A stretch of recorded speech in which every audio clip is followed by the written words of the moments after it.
saat Partai Golkar SBB diambil alih DPD Golkar Provinsi. Pelaksanaan musyawarah daerah Musda Partai Golkar Kabupaten Serang bagian Barat tidak ada kata sepakat dalam proses pemilihan ketua.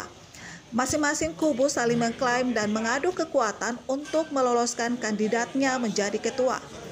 Ada dua kandidat yang menuju menjadi ketua Partai Beringin itu adalah Abdussalam Hehanusa dan Hasan Hermansyah. Perdebatan di arena Musda ini cukup sengit. Bahkan ada sebagian peserta menunjukkan ketidakpuasannya dengan melakukan aksi keluar ruangan sidang. Lagi-lagi, masalah yang sering muncul di setiap Musda ini adalah terkait keabsahan surat mandat sebagai peserta Musda. Untuk menjaga kenyamanan suasana sidang, Hehanusa dan Hermansyah kemudian secara bersama menenangkan para pendukungnya dan menyerahkan keputusan selanjutnya kepada DPD Partai Golkar Maluku.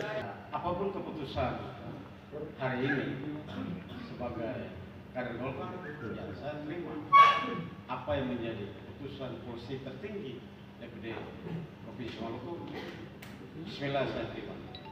Dengan apapun keputusan arahan saya. Sepakat saudara? Baik. Barangkali kurang lebih itu. Usai masing-masing calon ketua menenangkan para pendukungnya, pimpinan sidang Subhan Patimahu kemudian menskorsing sidang hingga batas waktu yang tidak ditentukan.